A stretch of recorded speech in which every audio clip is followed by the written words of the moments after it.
ভালো, এটা নবীজি বলেছেন। আজকে ওয়াজ শুনলেন, কালকে একজন বলছে যে হাদিসে যখন এটা আছে শুনলাম, এতদিন তো শুনি নাই, তাহলে আজকে একটু বসি, দুজনা মিলেই খানা খাই, আমি এক লুকমা ওকে খাইয়ে দিই, ও আমাকে এক লুকমা খাইয়ে দেবে। এখন খেতে বসেছে, ওর বাপ আর মা, ভাই আর ভাবি দেখছে আর মুচকে মুচকে হাসছে, বলছে লজ্জা শরম কিচ্ছু নাই রে, করছে কি রে, লাজ লেহাজ কিছুই নাই। তার মানে আমাদের সমাজে এইটা প্রচলন নাই, ওই জন্য একটা কেমন কেমন লাগছে, অথচ এইটা হওয়ার দরকার ছিল। কিন্তু ওইখানেই যদি শালি বলুন, সেলজ বলুন, ভাবি বলুন, তাদের মুখে দেয়, কিছুই মনে হবে না, গা সওয়া হয়ে গেছে।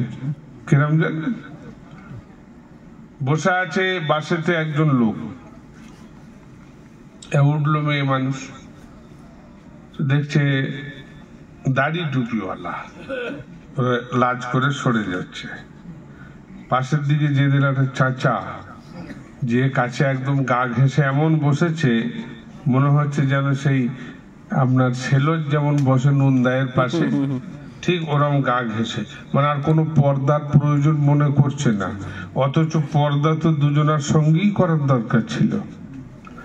দাড়ি টুপিওয়ালার জন্যও যেমন পর্দা, যে ভাই দাড়ি রাখেনি সেও তো আপনার পর মানুষ, তার কাছেও তো পর্দা রাখার দরকার। কিন্তু এই জিনিসগুলো আমরা আমাদের বাড়িতে, পাড়াতে, গ্রামে করিনি বলে আম হয়ে গেছে, আর মানুষ এইগুলোকে কিছু মনেই করছে না। কিন্তু এগুলো মনে করাতে হবে। সমস্যা বহুত, সমাধানের রাস্তাও খুঁজতে হবে। এখন ওই মোবাইলে অনলাইনে সব বিয়ে হচ্ছে, বিয়ে অনলাইনে, ওই ছেলের পাত্রী খুঁজছে, বলছে আমার অনলাইনে হয়ে গেছে, মেয়ের খুঁজছে, বলছে অনলাইনে হয়ে গেছে, বললে ভালোই হয়েছে, আর খানা পিনা কিছু দরকার নেই, গাড়ি নিয়ে যা, বউলি চলে আসা, অনলাইনে বিয়ে। বুঝতে পারছেন কি অবস্থা? হযরতে আলী রাদিয়াল্লাহু তাআলা আনহু বিবাহ করবেন, সাথী সঙ্গীদের মধ্যে আলোচনা হচ্ছে যে বিবাহর ব্যাপার নিয়ে, বলে নবীজির কাছে প্রস্তাবটা দাও, নবীজির বেটি ফাতিমা এত ভালো পাত্রী। তো বলে আমার বিয়ে আর আমি গিয়ে নবীজিকে বলবো, এটা আমাকে লজ্জা লাগছে, আমি বলতে পারবো না। আর এখানে তো ভাত খেতে খেতে মোবাইলটা এরম করে দিলে, মাকে দেখাচ্ছে, বলে দেখছিস? বলে হ্যাঁ, একটা মেয়ে ছেলে দেখতে পাচ্ছি। বলে মেয়ে ছেলে নয়, ওটা তোর হবু বউ। বলে কিরকম? বলে ইট ইজ মাই চয়েস, আমি একে চয়েস করেছি, বাপকে বলবি, আর যদি তোরা না মানিস, এক ফাইল কিনবো, বটতলায় যাবো, খাবো আর শুবো। তো আর বাপ আর মা শুনে নিলে, বাপকে বলছে এই এই ব্যাপার। বলছে বলো কি? গলা কেটে ফেলবো ছেলের। বলছে খবরদার, বটতলায় যে শোবে আর উঠবে না। বলতে যা হয় হবে। সে আবার তখন বলছে দেশি না জার্সি? বাপ আবার জিজ্ঞেস করছে দেশি না জার্সি? কোথায় গেছি আমরা, বুঝতে পেরেছেন? আল্লাহ রহম করুন। সেজন্য খুব সাবধান, খুব সাবধান, সতর্ক হতে হবে। বিবাহের বন্ধনটা ছোটখাটো জিনিস নয়, এটা বড় আমানত, দায়ানত, বড় নিয়ামত। বিবাহ একে অপরের যোগাযোগ সূত্র ধরে, আলাপ আলোচনার ভিত্তি দিয়ে, দেখা সাক্ষাতের ভিত্তি দিয়ে, পরিবেশ দেখার ভিতরে, কুফু দেখার ভিতরে, তার ভিতর দিয়ে বিবাহটা হবে। নচেত এখন শুনেছেন ছাড়পত্র খুব বেশি হচ্ছে মেয়েদের, প্রচুর হারে, আগে এত ছিল না। ওই তার একটাই কারণ, এই অনলাইন বিয়ে। এই অনলাইন বিয়ের কারণে এত ছাড়পত্র, এত ডিভোর্স হচ্ছে। সেই জন্য আমাদেরকে একটু সাবধান হতে হবে। আমাদের বাচ্চা ছেলে মেয়েগুলোকে যে মানুষ করব, তাদেরকে এই মক্তবে পড়াতে হবে। আপনাদের এই মক্তব দেখলাম, খুব ভালো লাগলো। মক্তবে বাচ্চাদেরকে পড়ান, ও বাচ্চারা যখন মক্তবে পড়বে, তাদের মধ্যে দ্বীনি চিন্তা, চেতনা, ভাবনা আসবে, আখিরাতের ফিকির আসবে, তাদের মধ্যে হায়া, লজ্জা আসবে। নবীজি বলেছেন আল হায়া ও শুরবাতুম মিনাল ঈমান, লজ্জা ঈমানের একটা বড় অঙ্গ। তো এই জিনিস যখন তার মধ্যে এসে যাবে, তখন তার বয়স বাড়বে, কিন্তু অপকর্ম তাকে স্পর্শ করবে না, সে তার থেকে অনেক দূরে থাকবে। সেই জন্য আল্লাহ তাআলা কোরআন পাকের মধ্যে আমাদেরকে সাবধান বাণী দিয়েছেন, ইয়া আইয়ুহাল্লাযীনা আমানুত্তাকুল্লাহা ওয়াল তানজুর নাফসুম মা কদ্দামাত লিগাদিন ওয়াত্তাকুল্লাহ ইন্নাল্লাহা খাবীরুম বিমা তা'মালুন। আল্লাহ বলেন, হে ঈমানদার ব্যক্তিরা, তোমাদের বলি, আমাকে ভয় করে পথ চলো, আগামী জীবনের জন্য কি সঞ্চয় করেছো দেখো। আমাকে ভয় করে পথ চলো, তোমরা যেন এটা মনে করো না আমি কখন কোথায় কি করি কে জানে কে দেখে। অনেকের ধারণা জঙ্গলের ভিতরে আমি পাপ করছি, কে দেখলো আমাকে?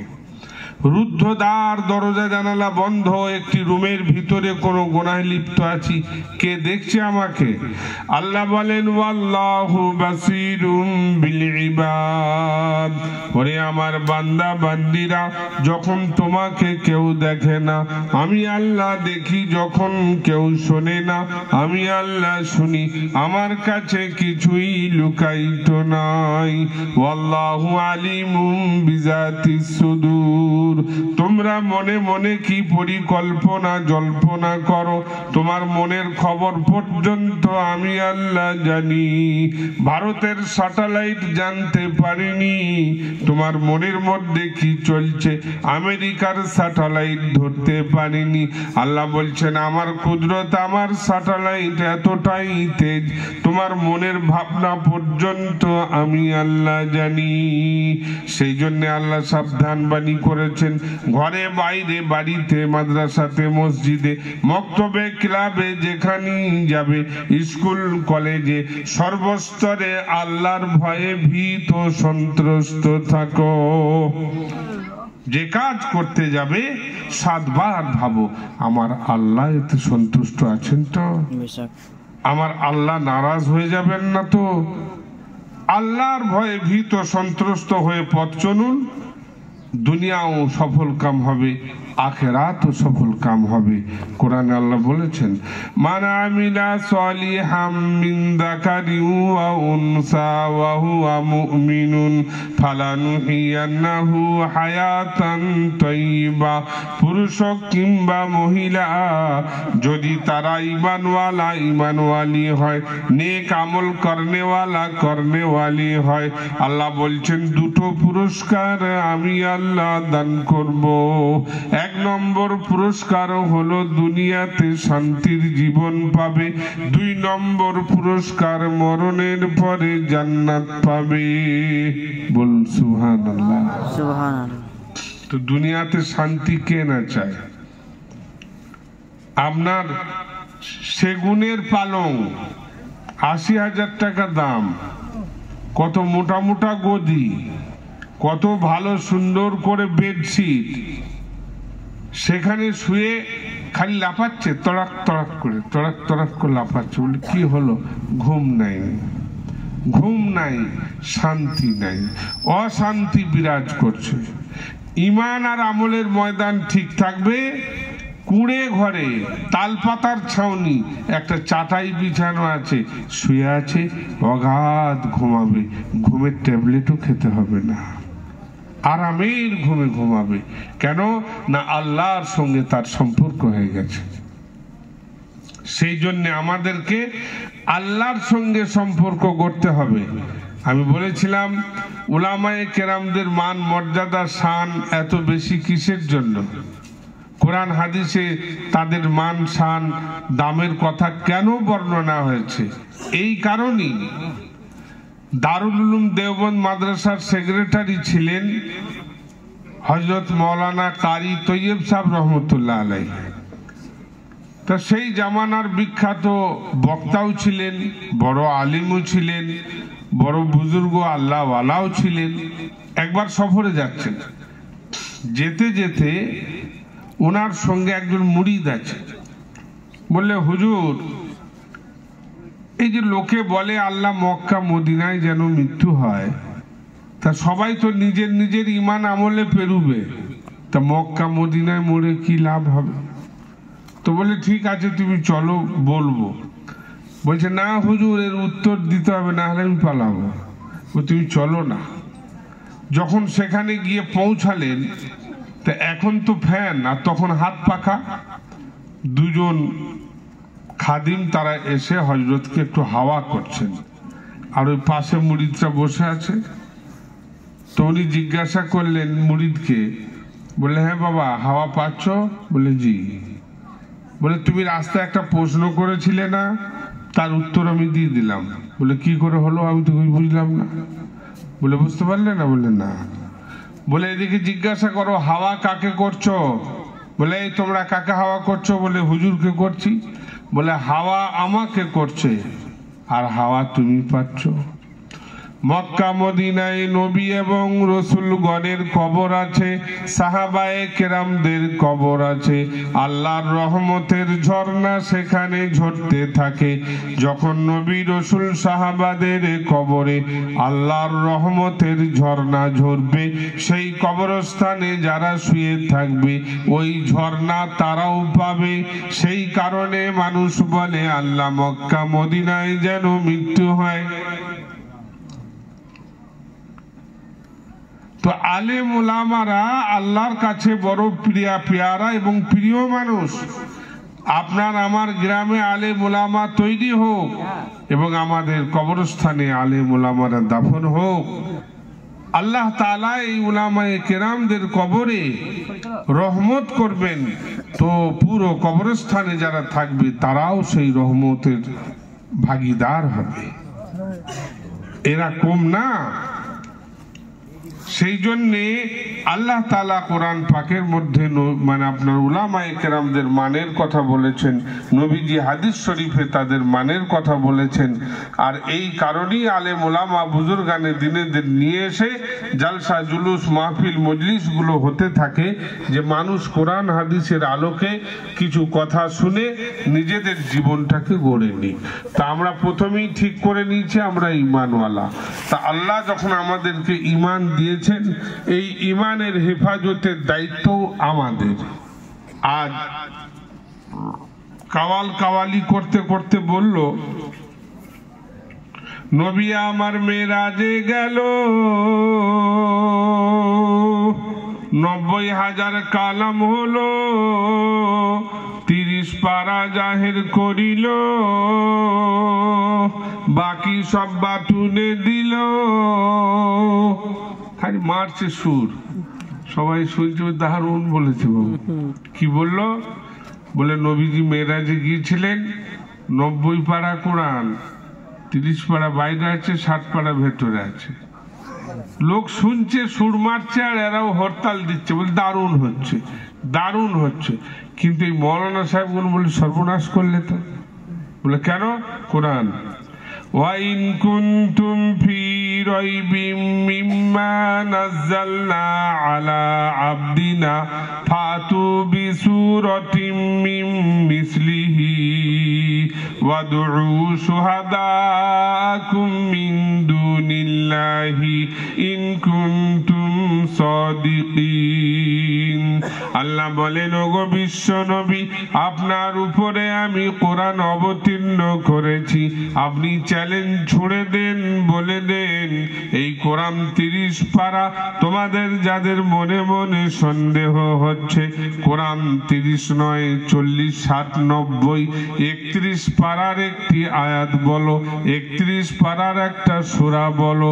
এর বাইরে যদি কিছু থাকে তোমরা বলো। কিয়ামত হবে তবু তোমরা সকলে মিলে এই কোরআনের বিকল্প একটা আয়াত বা সূরা তৈরি করতে পারবে না। আল্লাহ তাআলা চ্যালেঞ্জ ছুড়ে দিয়েছেন আগেই। অতএব কোরআন পড়নেওয়ালা আলেমে দ্বীন সে যখন এরকম কথা শুনবে, সে বলবে সর্বনাশ হলো, ঈমান নষ্ট হলো। তা ঈমান নষ্ট হওয়ার বহু কারণ আছে, সেই দিকগুলো আমাদেরকে জানতেও হবে, আর তার থেকে আমাদের সরেও থাকতে হবে। ঈমানবিহীন মানুষের কোনো দাম নাই, ঈমানবিহীন মানুষের কোনো দাম নাই। একটা দোকানদার দোকান চালায়, ঈমানদারির সাথে বেচা কিনা করে, তা সেই লোকের দাম আছে। একটা মানুষ ওজনে মাল কেনা বেচা করে, ওজন ঠিক দেয় ইমানদারির সাথে, তার সমাজে মান আছে। আর যে ওই সমস্ত কাজ করে অথচ বেঈমানি করে, হেলিয়ে দেয়, 2 দিন 4 দিন বাদে ধরা পড়বে, তার মান থাকবে না। সেই জন্যে ইমানদারিতে দুনিয়া চলবে, আর ইমানদারিতে আপনার আমার আখেরাতের মসলাও হল হবে। কোরআন পাকের আয়াত পড়েছিলাম, আল্লাহ পাক কোরআনে আপনাকে আমাকে এই সংবাদটা দিলেন, ইয়া আইয়ুহাল্লাযীনা আমানু ইযা নুদিয়া লিস-সালাতি মিন ইয়াউমিল জুমআতি ফাসআউ ইলা যিকরিল্লাহি ওয়া যারুল বাই যালিকুম খায়রুল লাকুম ইন কুনতুম তা'লামুন। হে ঈমানদার ব্যক্তিরা, যখন জুম্মার দিনে আজান শুনবে, সমস্ত কাজ কাম ফেলে দাও, উজু করো, গোসল করো, মসজিদের দিকে ধাবমান হও, জুম্মার নামাজটা আদায় করে নাও। যখন নামাজটা আদায় করে নেবে, ফাইজা কুজিয়াতিস সালাতু ফান্তাশিরু ফিল আরদ ওয়াবতাগু মিন ফাজলিল্লাহ ওয়াজকুরুল্লাহা কাসীরান লাআল্লাকুম তুফলিহুন। যখন তুমি জুম্মার নামাজ আদায় করে নেবে, তারপরে তুমি তোমার কাজে বার হয়ে যাও। আল্লাহ বলেন, আমার জিকির বেশি বেশি করো, আমি আল্লাহ আমার রহমতের ছায়াতলে তুমি বিচরণ করবে। যেখানেই যাবে আমার দয়া, আমার মায়া, আমার রহমত তোমাকে ঘিরে রাখবে। আল্লাহ যদি বলে দিতেন জুম্মার নামাজ পড়ে আর মসজিদ থেকে বের হওয়া যাবে না, রাত 10টার পরে বের হতে পারবে, তাহলে আপনার আমার জীবনের বহু সমস্যা নেমে আসতো। আল্লাহ তাআলা আপনাকে আমাকে দুনিয়াতে পাঠিয়েছেন, আপনার আমার প্রয়োজনটা আল্লাহ তাআলা খুব উত্তম ভাবে জানেন। সেই জন্য তিনি নির্দেশ দিলেন, ফাইজা কুদিয়াতিস সালাতু ফান্তাশিরু ফিল আরদ ওয়াবতাগু মিন ফাজলিল্লাহ। যখন তোমরা নামাজ আদায় করে নেবে, এবার তোমরা রুয়ে জমিনের উপরে ছড়িয়ে যাও, ছড়িয়ে যাবে, তোমরা তোমাদের কাজে লিপ্ত হবে। আল্লাহ বলছেন, আমার দয়া, আমার রহমত তোমাদের শামিলে হাল হবে এবং তোমাদের সমস্যার সমাধান আমি আল্লাহই করে দেব। সেই জন্যে আল্লাহ তাআলা যা কিছু বিধান দিয়েছেন সেগুলো আপনার আমার মঙ্গলের জন্য। আমরা কি ভাবছি, দোকানটা বন্ধ করে জুম্মায় যাব, অনেক খদ্দের ঘুরে যাবে, লস হয়ে যাবে, কাজটা ছেড়ে দিয়ে যাব, লস হয়ে যাবে, এই চাকরিটা ছেড়ে দিয়ে যাব, লস হয়ে যাবে। আমরা ভাবছি লস হবে, আর আল্লাহ বলছেন লাভ হবে। আল্লাহ যেটাই লাভ বলেছেন সেখানে লাভই আছে, নুকসান কিছু নাই। সেই জন্যে আমাদেরকে সেই নামাজেরও ইহতিমাম করতে হবে। মানুষ মাইয়েত হয়ে গেলে তার জানাজার নামাজ প্রচুর হারে ভিড় হয়, কত মানুষ গিয়ে জানাজায় দাঁড়িয়ে যায়। তো জানাজার নামাজটা তো ফরজে কিফায়া, একটা গ্রামে মাইয়েত হলে কিছু মানুষ জানাজা পড়লেই হয়ে যাবে। প্রত্যেক বাড়ির লোককে পড়তে হবে এমন কিছু বিধান নাই, পারলে ভালো। কিন্তু জোহরে আজান হয়ে গেছে, এই আজানের পরে প্রত্যেকটা বাড়ির শাহবালক যারা আছে, শাহবালিকা আছে, তাদের উপরে নামাজ ফরজ। তাহলে এই ফরজ নামাজের গুরুত্ব নাই, ফরজে কিফায়া নামাজের এত গুরুত্ব দিয়ে মানুষ ইহতিমামের সাথে সেখানে যায়। আল্লাহু আকবার। আর বিড়বিড় বিড়বিড় করে এত দোয়া পড়ছে, মনে হচ্ছে গোটা কোরআন পড়ে দিলে। 4টে দোয়া, তাও মুসলমানদের মুখস্থ নেই, নিয়ত বলতে পারছে না, দোয়া মুখস্থ নাই, শুধু আল্লাহু আকবার। তাহলে অলক্ষ্যে এখানে সমাজকেও ধোঁকা দেওয়া হলো, আর আল্লাহকেও ধোঁকা দেওয়া হচ্ছে না? তাই তো হচ্ছে। আমরা পারি না ইমাম সাহেবদের কাছে বসে ওই 4টে দোয়া একটু মুখস্থ করে নিতে? সব পারি, কিন্তু আমাদের মনের চাহিদা নাই। আর চাহিদা নাই বলি এই সমস্যাগুলো আমাদের হয়ে আছে। আপনার ওই জানাজার আগে বলে, ইমাম সাহেব একবার নিয়তটা বলে দেবেন। তো ইমাম সাহেব নিয়ত বলে দিল, তো মুখস্থ হয়ে গেল সবারই? হয় 30 বছরে যে মুখস্থ করেনি ওই একবার শুনে তার মুখস্থ হয়? ইমাম সাহেব না বললে ইমাম সাহেবের দোষ। আমার বয়স 20, 25, 30, 40 হলো, আমি মুখস্থ করিনি, আমার কোনো দোষ নাই। আমরা প্রচুর ভুল পথে চলছি, আমাদেরকে সঠিক পথে আসতে হবে। ইমাম সাহেবদের সঙ্গে যোগাযোগ রেখে কোরআন শুদ্ধ করুন, দোয়া দরুদ শিখুন, জানাজা শিখুন, আত্তাহিয়াত ও দরুদ শরীফ, দোয়া কুনুত মুখস্থ করুন। এগুলো করলেই তো হয়ে যাবে। কবি বললেন, আহা ভুবন জুড়ে রূপের মেলা, কদম কদম ভয়,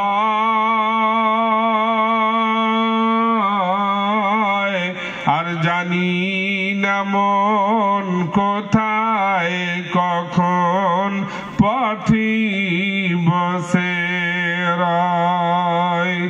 আমার চলার পথে প্রিয় কাঁটার ছড়া ছড়ি, আর পারি না সামলাতে মন তোমার পায়ে পড়ি। তোমার প্রেমের পীযূষ পানে ধরার বুকে রস, আর তোমার গুণের কিরণ গুণে গুণীর যত যশ। তোমার রূপের আবির মেখে রূপের অভিমান, আর নিখিল জুড়ে যেথায় দেখি শুধুই তোমার দান। আহা সাগর বাতাস ঢেউয়ে বাজে তোমার মহান বাসি, নীল আকাশে তারায় চাঁদে তোমার মধুর হাসি। আলতায় পাতায় ফুলে সাজে তোমার মহান রূপ, আর নিখিল মনের বুকে জ্বলে ওই তোমার প্রেমের ধূপ। তোমার প্রেমের করি পূজা, শক্তি সে তো নাই, তবু কদম তলায় দাসের নাম দিতে হবে ঠাই। ভুবন জুড়ে রূপের মেলা, কদম কদম ভয়, আর জানি না মন কোথায় কখন পথি বসে রয়। সারা বিশ্ব জুড়ে দেখুন, যা কিছু দেখতে পাওয়া যাচ্ছে সব আল্লাহর দান। কেন আপনি আল্লাহর ইবাদত করবেন, আল্লাহর বন্দেগি করবেন, আল্লাহর জন্য নামাজ কেন আদায় করবেন, কি কারণ? আল্লাহ তাআলা বলেন, কাইফা তাকফুরুনা বিল্লাহি কুনতুম আমওয়াতান ফাহইয়াকুম সুম্মা ইউমীতুকুম সুম্মা ইউহয়ীকুম সুম্মা ইলাইহি তুরজাউন। আল্লাহ বলেন, দুনিয়ার বুকে যাওয়ার পরে হে মানুষ, তুমি কেমন করে বেঈমানি নেমক হারামি করো?